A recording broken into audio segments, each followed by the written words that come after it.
Welcome, Wanderers, to the Masters of Sanctuary Clipcast. I'm your host, Cliptus. Our expert today needs no introductions.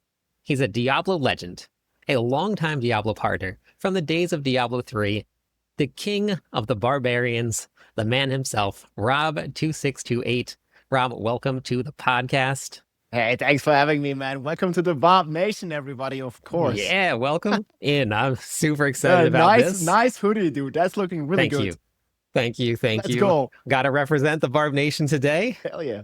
Yep. So what we're going to be talking about today is Barb, but we're also got a lot of other topics that I want to cover. So it's going to be a all-around class to expansion pack to upcoming season. So I'm pretty excited about it. Yeah, I'm So for excited. everybody, there's a lot of stuff to cover for sure. there's a whole lot of stuff to cover. So for anybody that doesn't know you yet, Rob, which I'm sure that most people out there probably do, tell me a little bit about yourself. Where did you get into gaming? When did that career start? And what brought you from where you started to Diablo 4?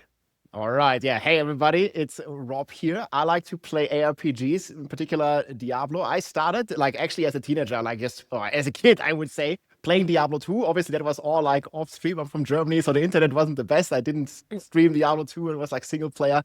And at some point, I started D3, and at some point, I got good internet, and I started blasting in D3. Already representing the Barbarian was my first class in D2 as well, and then obviously in Diablo 3 as well. I was doing a lot of leaderboard stuff over there, like meta progression, meta stuff, and I was actually playing with the top players over there for quite some time, for quite many years, and they were all streaming, and I couldn't because my internet sucked. And then at some point, I actually started streaming it as well. And then we have been basically on the journey of blasting Diablo and then playing Diablo 4, like early testing days and getting into Diablo. And getting the first 100 when the game launched, and we've been blasting hard ever since. And nowadays, obviously, I like the Barb the most. It's my most favorite class, the coolest class, the best class in the game. Best class. But Absolutely. there's also a lot of other cool classes, such as the Sorcerer or the Spiritborn, that I really enjoy playing. So what was it like to beta test a game? Because I never actually got to do that. I didn't make it into the Diablo 4 beta. I kind of hopped in right after it launched. What was it like to actually get in and beta test something like that? So I just really like giving all this feedback and getting in all this knowledge, to also check what works best. For me, this is always basically like Christmas for me. I always enjoy this time the most when everything feels new, when they drop a huge patch, a huge expansion, or just a completely new game after playing Diablo 3 with all its perks and problems for so many years. I just really enjoyed something fresh. And obviously the graphics and the cinematics in Diablo 4, So they just hooked me right away. The Barb with the So four good. weapons and the swapping and stuff. So I got hooked immediately. And I really enjoy testing all the stuff and then also giving a compact feedback of stuff to maybe improve. That is awesome. I hopefully will get to be a part of that at some point in the future. So you talked a little about your journey getting to streaming. You had bad internet. You finally got that internet up and running. You were playing with a whole bunch of streamers, the high profile ones. It can be pretty tough out there for streaming or content creation world. And as someone that has had a lot of success recently, so since you started actually having good internet, can you recall the moment that really kind of skyrocketed your success? Maybe give a little insight for some of the aspiring content creators out there on what to expect as they kind of get started? All right, yeah, sure. So just for those of you who know, in D3, back in the days, there was some cool names floating around, like Invis, Moldren, Void, Archon the Wizard. There was some pretty cool people that I was already playing with, before I could even start my streaming journey.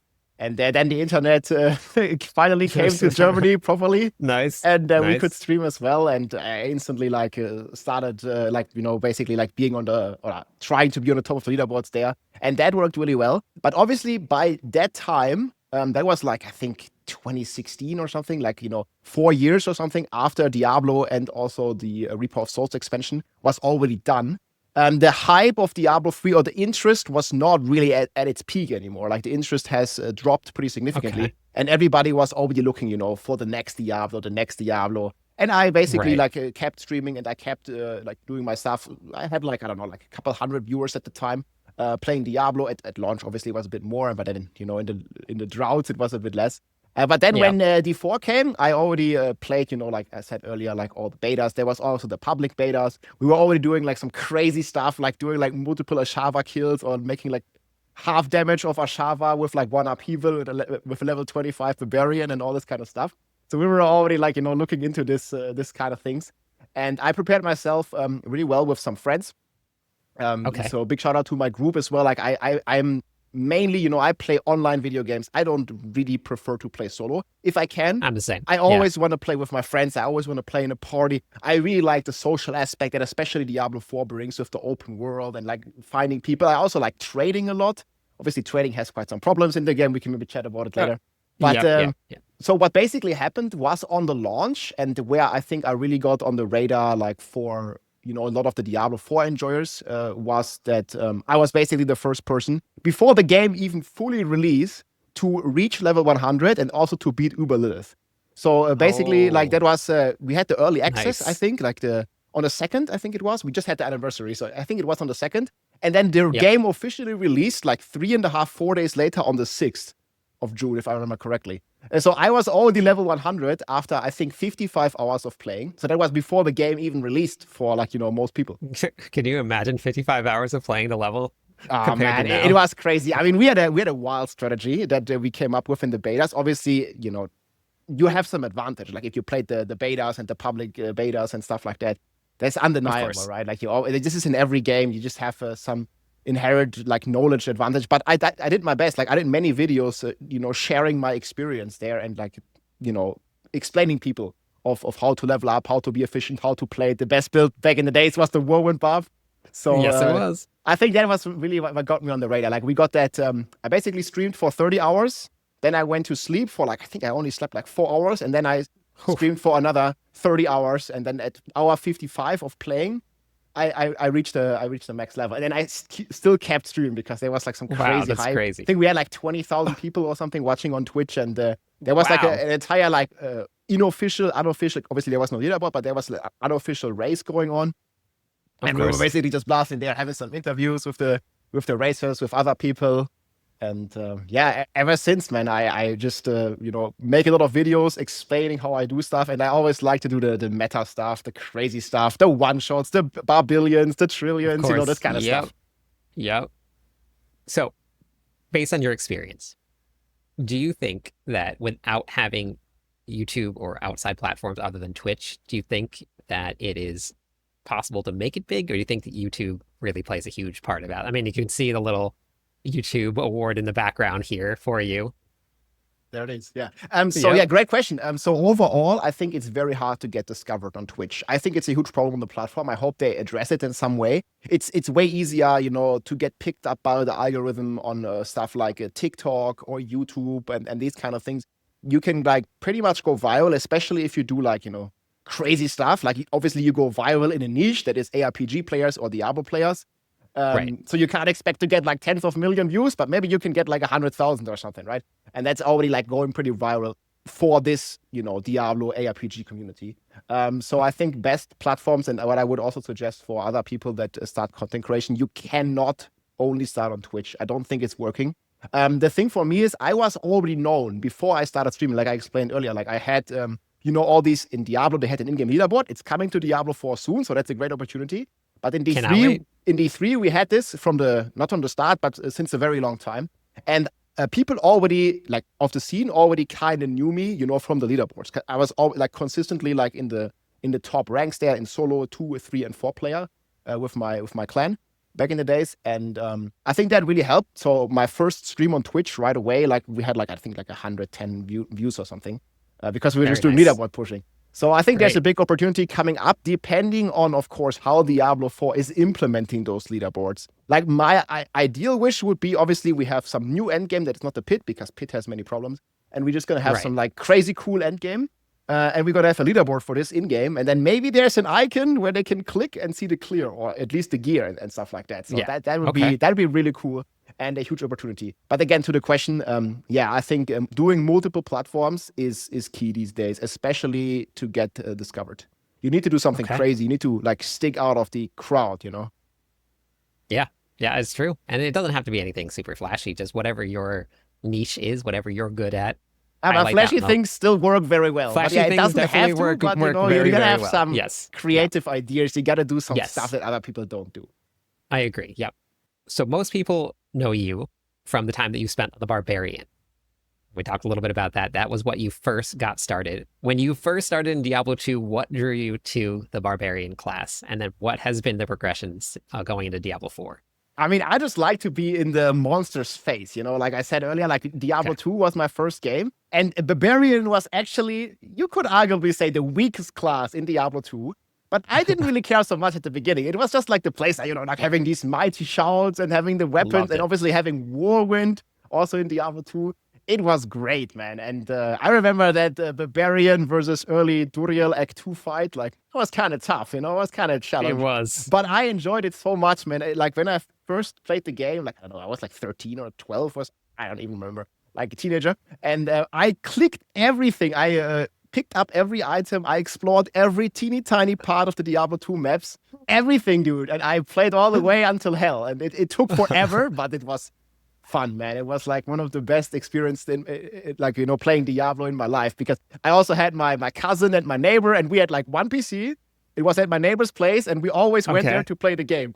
It was so good. And then like one guy would play, and the other two would just sit there and watch and give tips and stuff. It was great, man. Just do this. Yep. Oh yeah. So for a little bit about me, I actually had 6 younger brothers growing up. 6. 6. All right, man. That's crazy, dude. There's a lot of competition for stuff. A lot. We had one TV, one gaming console. We got 30 minutes each to play, and that was it. Hell yeah. And one person playing, and then 6 other people around just glued to the TV. Yes. Yep. So I get those were the days. I mean, that's basically like you kind of like already streaming your gameplay, right? That's like the early beginnings. Like you're playing, people watching you. It was, exactly like that. That's awesome. So with the Barbarian being your main class, we've definitely seen you play a lot of other classes. What is your favorite type of build to play when you're playing, when you're looking for a build to get onto any class? So I really like speed. I really like damage. I don't really care much about toughness, survivability. That's not really like my main concern. I think in ARPGs, like all you really need is damage and mobility. So what I really like the most in terms of builds is builds like the Whirlwind Barb, where you can move while you deal like extreme amount of damage, have some good AoE and stuff like that. And obviously like the first great build that had this was the build I played like basically in the beta and then into the live game was the Whirlwind Barb. And it was just like, if you remember the early Gore's Devastating Grass, like these gloves that create this explosion, they were so good back in the days. You had like the full player agency, the full control over like when to explode. You could stack it up for, I don't know, 10 minutes if you'd want, and then do 1 trillion damage when you explode, right? I mean, they took this all away. I hated that part that they took it away, but it was so good on launch, man. That was still the best version of Whirlwind Barb to come out, and I pray ever since that at some point it's gonna come back, man.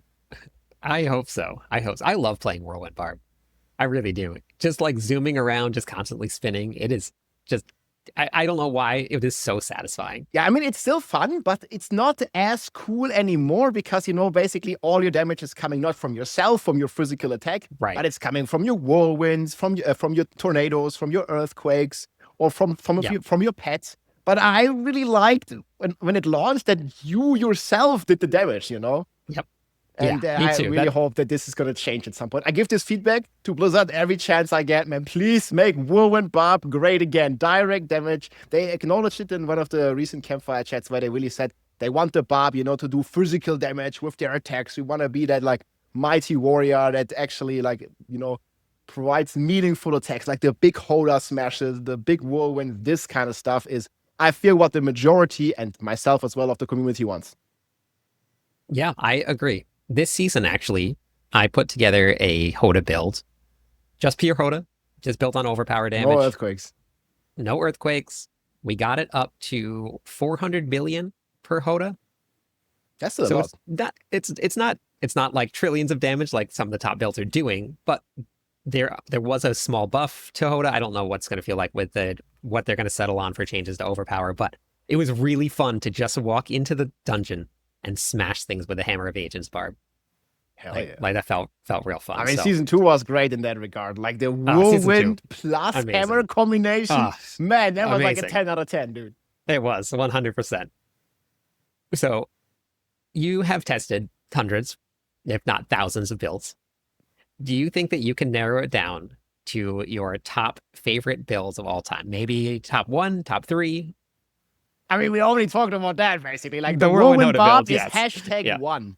The number Okay, two, number I one. would probably give to Hoda barb, like I said, and then obviously combining number one, whirlwind, and number two, Hoda into one in season two. That Yeah. felt great. I also really like the bash barb. Like bash barb is just so simple, you know. You just go there and you basically start Smash things. bashing. You smash I things, loved and then Bash Barb. there's big numbers, and it's just a ton of fun. And also, what's really cool right now, I hope they buff it a lot, is the lunging strike. Like lunging strike, this like Oh yeah. dash to the monster kind of play style, and then also do AOE. That's really cool with like crazy attack speed. And I really hope that they, I don't know, like 5 exit or something, so it's gonna be a viable build and competing with the pet quakes. That's I like hope lunging so. strike is ton of fun. It was super fun. And if you increase the range on it, you Yeah, just the fly mobility range. everywhere. Yeah, it's super fun. So hopefully something like that. Something that surprised me this season was actually the double swing build. It Yeah, was double swing is okay, but for me, I really like the one big hit stuff. I like it. I yeah, prefer it a bit yes. more. This is the Okay. personal choice, but No, for I get me, it's that. like Yep. rend and double swing. They're okay. Like they're also pretty Mhm. fast paced.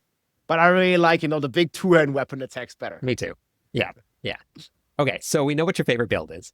And I have a feeling that I know what your favorite season is going to be. But what out of all of the seasons in Diablo 4 has been your favorite? I mean, there's basically two contenders. I think the top two best seasons was obviously season 2. We had the Yep. Upper 12 Zero, which really surprised us because they recently they stopped doing like mid-season patches, which I really dislike. I was always like looking forward to, because right now basically we're in the same situation right now. Diablo until the season 9 starts next month or something is like in kind of like a drought phase, like nothing really much is going on. And I would have really like loved to see more mid-season patches. And they really surprised us in season 2, having this like big mid-season patch, new end game, Upper 12 Zero, like crazy stuff was going on. We also had a very cool seasonal theme that I really enjoyed, and it was just one of the best seasons. And then my second, I'm not sure which one's better. My second one is season 4, where they completely like redid the itemization, and that's also where they introduced the bash barb, right? So that was Yep. a ton of fun. So I would rank those season 2 and season 4 as my top seasons, basically all-time favorites. Probably season 2 has a slight edge. The Blood Tide was amazing, and the entire vibes were so good because AOZ actually provided some very, very challenging endgame, which was also rewarding with the Tears of Blood and also gave you an extra progression system to do something. Where the pits just feels worse to me. I don't know. It's just like I really liked Abba 12 Zia. I know like a lot of people have like said that it was too hard, it was too punishing, like one death and you're out and stuff. But I think it was really cool, and it was a very welcome change to the end game that we have right now. Yeah, I agree. Actually, AOZ was super fun for me. The addition of leveling up your glyphs there were, yes, it was very punishing if you died, but the amount of XP that you got for your glyphs, you could level up a glyph from 1 to max in one clear. Hell yeah. So if you were successful in your run, you didn't feel like that last run where you died was wasted. You actually felt rewarded, which was very, very cool. Great times. So when I started Diablo 4, Barbarian for me was an obvious choice. I've been playing since Diablo 2, just like you. We went Barbarian. Now, if It's you the could way. give new players something that wanted to hop onto Barbarian, give them 3 tips that are going to make their journey into the Barbarians a lot easier, what would those tips be? Okay. I always get like Barbarian. I feel like always gets paid for that, but triple shout, man. Always go triple shout. I think it's like basically every build is just better with triple shout, especially like when you're like in the mid game or something and you get like the Bolt's Chieftain or you get at least like one roll.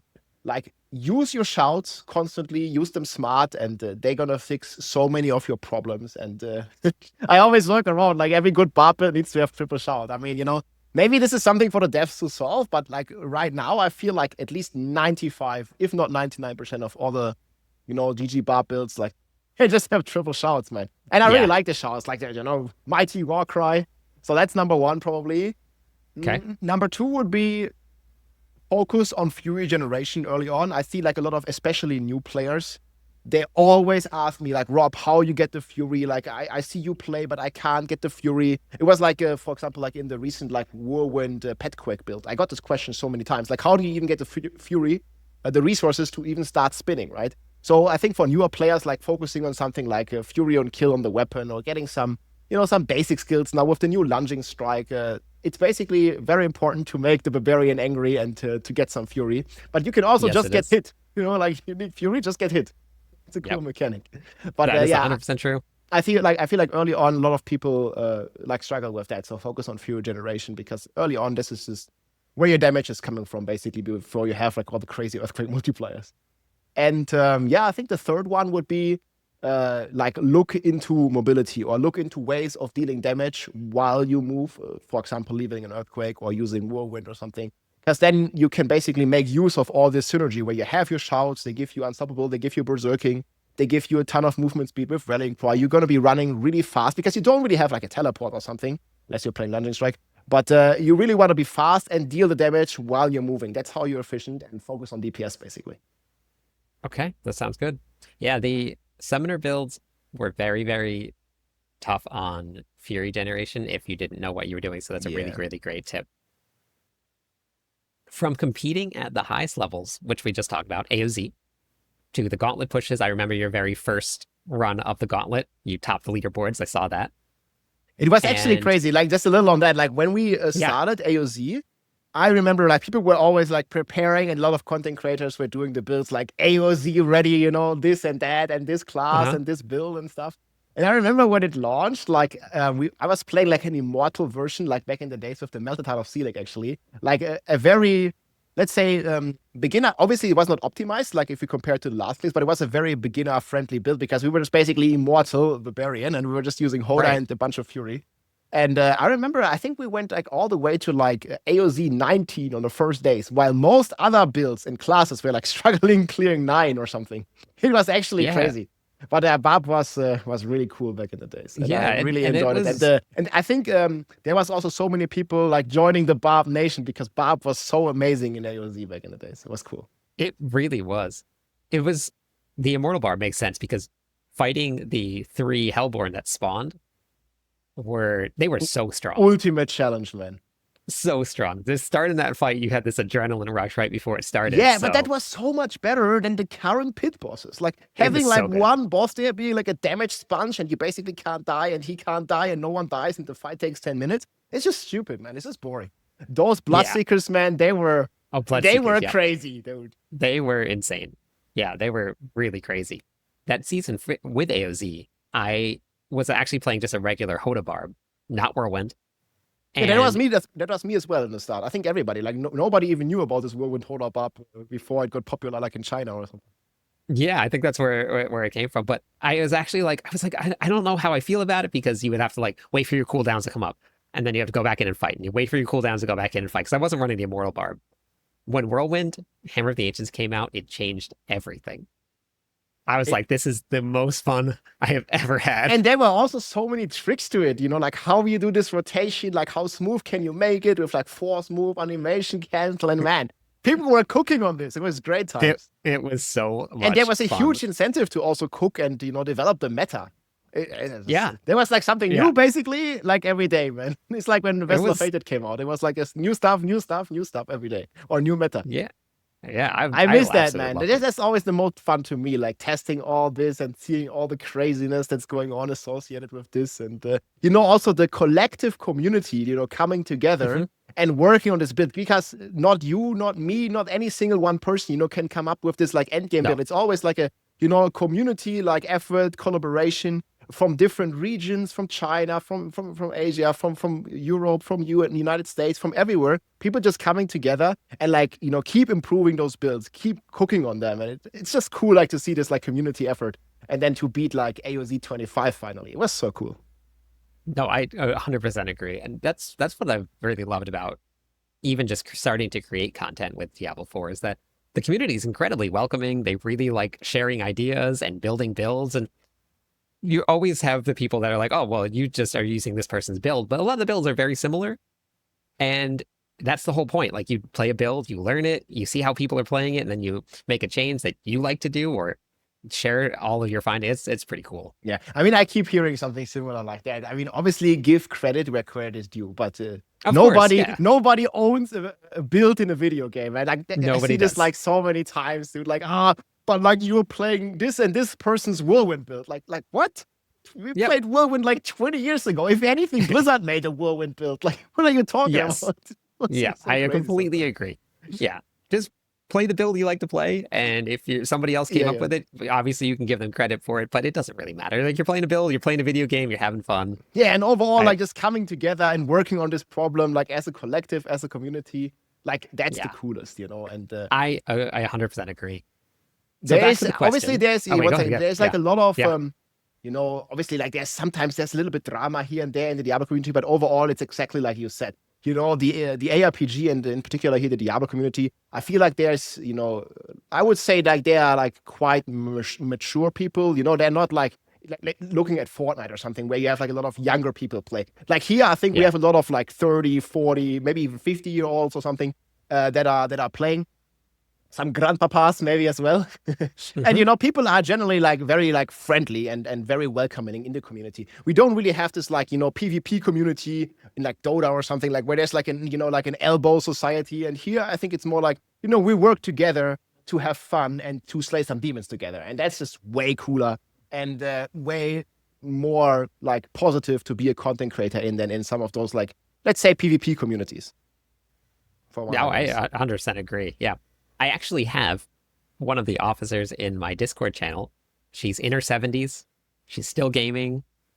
She's been Hell doing yeah. Diablo 2, or Grandmama. Diablo 4. Yeah, she's there. She's doing Diablo 4. She's doing PoE 2. She's Living just the been life, killing it. man. That's That cool. is amazing.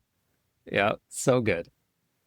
So the question, which we go on a great tangent, is actually what is your approach to doing things like that, like pushing your max level to 100 in the very first, or doing AOZ, preparing for the gauntlet? What is your approach to doing this high level content?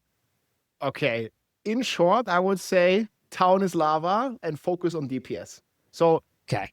unless you're playing hardcore, for the second point, unless you're playing hardcore, I feel like the most efficient way to play the game, if that's what you care about, and that's what's giving me the most joy, that's what's giving me the most fun. I want to be, you know, as close to the max efficiency as I possibly can. That's just what I enjoy, and that's how I like min-max the game, and that's what I also share in terms of knowledge with you guys, with the community, like, you know, how we do this.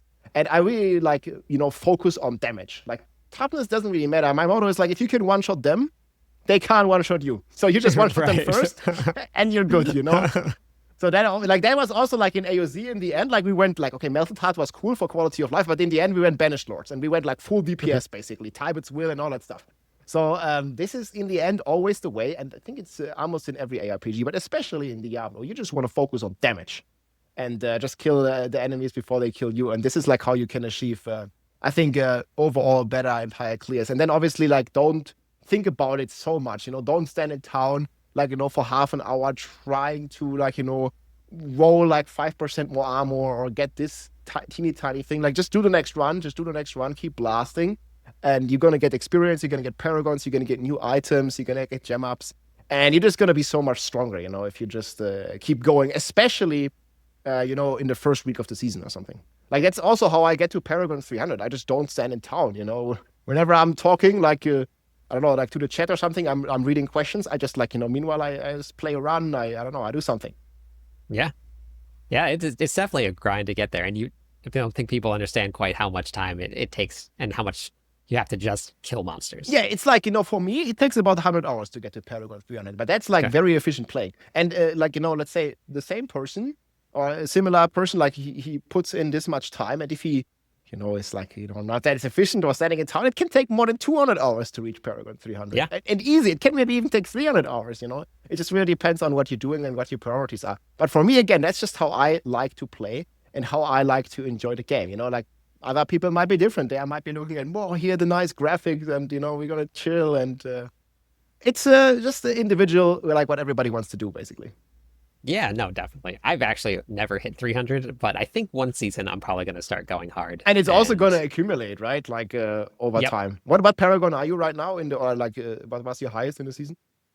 No, this season I think I'm only like 267. I'm pretty low. I haven't had as much time to play as I wanted to. but the highest I ever got was I think 296. Yeah, but the thing is, I mean, that's also like 96. That's already pretty good.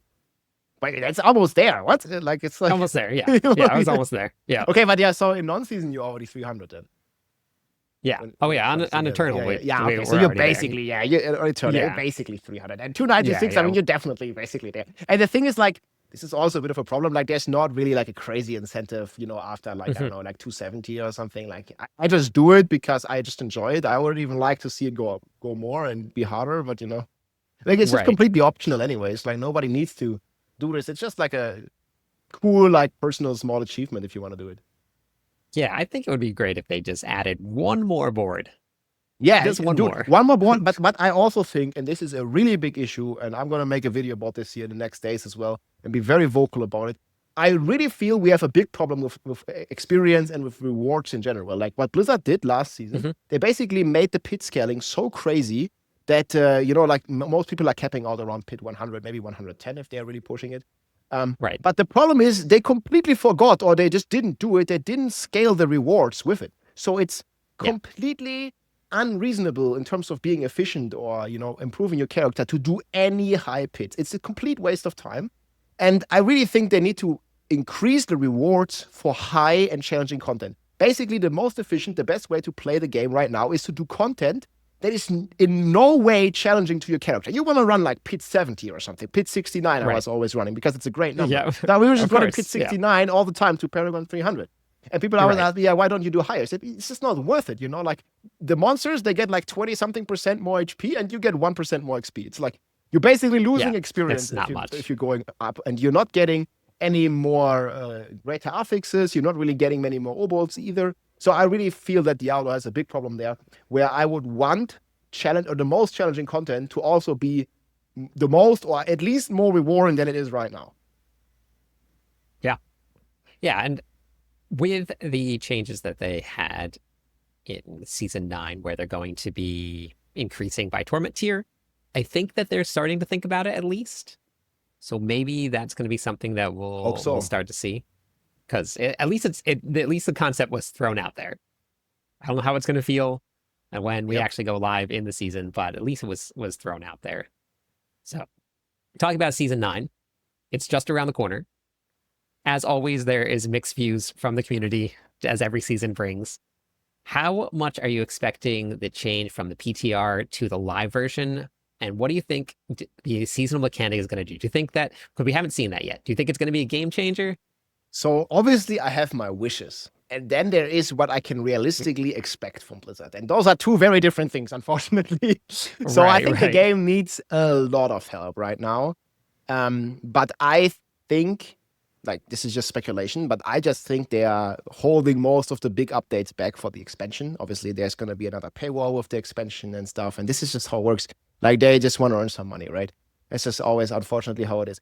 And it looks like we're not really getting anything completely crazy that's game changing until then. And I really hope this happens like early next year with the expansion.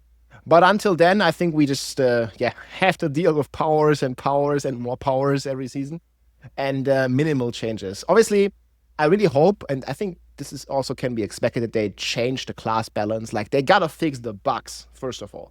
So I think they will do this. There's obviously the infinite damage barb, like with the bleed stuff. It was fun. It was fun on the PTR, but people always get mad. Like, don't show this on the PTR. Don't show this. They're going to nerf this. And I'm like, dude, like, it's maybe going to be fun in the live game for 1 or 2 days. It's completely bugged, does infinite damage. Like, it's not good for the long-term health of the game. Not at all. We want to, the community, it needs to be shown. It needs to be figured out on the PTR. And I'm very happy and grateful that we have a PTR, because else all these bugs, they just happen in the live game.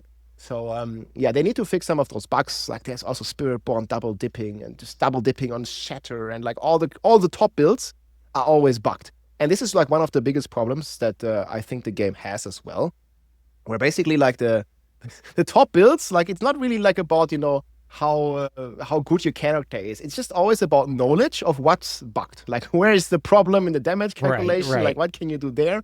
At least on the high end, right? If people are seeing the high pit clears, it's just like that. And I think that's just a really sad state. And with the PTI, it's been gotten better. And I really hope that they, implement this kind of feedback. And Yeah, I hope they buff up some of the new seasonal powers. I think overall they were like a. Obviously, there's a lot of customization, like what you can do with like those different spells that you can do and stuff. But I felt like it was a bit underwhelming in terms of impact. I don't know. How do you feel about that? The seasonal powers, I did feel the same. There were definitely a couple of like fun interactions, like the Mhm. teleporting one that probably won't make it to the live server. That was very fun. I But it really hope they definitely, don't fix that because it's just I not know, me much too. damage, right? It's like It so it didn't cool do for any the Barb damage. to teleport. Yeah, The Necromancer, man. Necromancer, dude, like the flying. slowest class. You're Yeah, flying. Like, it was so I'm good. really like I would be actually pretty mad if they like changed that. It's like, you can maybe do like pit 70 to 80 max. Yeah. And this is what the season powers, in my opinion, should be. They should all be like that. Like Oh yeah, actually 100%. change the way your character plays, not just give you a Hmm. damage multiplier. That's boring. Yeah. Yeah. So, and I'm taking the powers with a grain of salt. When we tested out the boss powers, I was like, I don't really like these. It's really overblown. All of your damage is going from that. You have nothing to do with your characters. When we hit season 8, they completely changed everything. And the boss powers have actually been a lot of fun to play with. So I'm hoping we get a little bit about that with the new heraldic powers when they get to the season. But it just felt like it was just adding like you can get unstoppable or you can get vulnerable damage. And Yeah. like that was kind of it. So we'll see what happens. But Yeah. I'm hoping that they change it. Yeah. I hope it's going to be more impactful. Totally agree. Yeah. And I'm kind of curious to see because the only piece of the puzzle that we're missing right now is the seasonal content.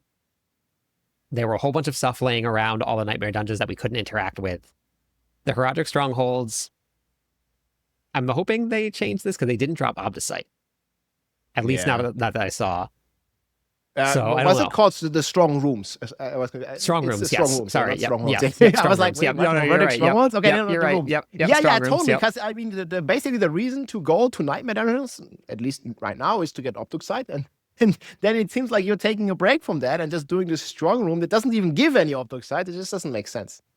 Yeah, And I also really hope, the theme is called escalating Nightmare Dungeons or yeah, escalation. There's no escalation. Like what they even mean? Like, it's like basically just the 3 Torment 4 dungeons in a row with a boss in the end. Like yeah. I was hoping, and I gave this feedback already, that this goes well beyond Torment 4 difficulty, at least if you want to, right? And then obviously as it's harder, you should also get more rewards. I really hope they stop doing this just T4 content because you outscale it so fast, and it definitely doesn't feel like any escalation system whatsoever. So, yeah, I don't know if I'm expecting this. I'm hoping that this is Yes. going to happen, Yeah. that they're going to, make the higher levels harder and go well beyond Torment 4. Yeah, me too. I don't know how it's going to feel going in with a fresh character. I did the opposite this time on the PTR. Last Yeah, but I time mean, that's fine. You can just do T1, right? Like, you don't have to do T4 or whatever the highest tier is going to be. Yeah. Yeah. So I do hope that it does go. Like the first one feels a little bit less. Maybe if you start on tier 1, feels like tier 1, then feels like tier 2, then feels like tier 3. So we'll see. We'll see what it looks like when it drops. But yeah, I don't know. I'm kind of hopeful, kind of not. There's been a lot of speculation Fingers a little bit about the Paladin. I know that we had this whole big scare with the Xbox event that they had, and I just saw a video about somebody talking about the Knights gathering at the middle of the night, and Yeah. I saw that. I think it was Riker. It was good. It was Riker. Yep, Riker did it. Do you think it's coming? So I don't know if they're going to call it Paladin, but I'm like 99%, this is speculation, but I'm 99%. It's going to be the holy archetype, sword and broad. There's too many spoilers, too many, hints, let's say. And I mean, I think even Walt Ferguson, the manager himself, like he didn't say it point blank, but he basically said it between the lines that they're going to be making a Paladin, or maybe they call it like, I don't know, like a Templar or like a priest, whatever. But I mean, I would definitely they gotta make the Paladin. It's like Microsoft now, like they want to make money, and the easiest W for them is to make a Paladin. Like it would be great marketing, and it just gives the people what they want. And no matter how cool they make an alternative class right now, if they don't give you Paladin, majority of the community is just gonna be mad anyways. It's an easy monetary W. And I think that's the main language that is spoken there in corporate America. Like, this is how it's going to go, man. Yeah. Yeah, I think there would be riots if there's no Paladin Yeah, or Paladin-like unfortunately. class, something like that. Well, that was all of the questions that I had for you today. Thank you for all that you do for the Diablo community, sharing builds, helping people, just doing things like this with me. I really appreciate it. This has been an amazing interview. So for everybody that is listening or watching, because we do this on a bunch of different platforms, some don't have video, you want to spell out for everybody where they can come and find you. They can check out all your content and see what all the hype's about. All right, yeah, thanks for having me here. It was really cool, man. Like, Barb Nation is uniting here. So obviously, I'm Rob2628 on Twitch, YouTube, TikTok. I think with an underscore on TikTok. You can put it in the description, maybe. And yeah, we'll be cooking up some content here all together for season 9. I can't wait, man. It was fun. GG. That was awesome. Well, thank you everybody for listening and for watching out there. I will catch you all on the next episode of Masters of Sanctuary Clipcast. Peace.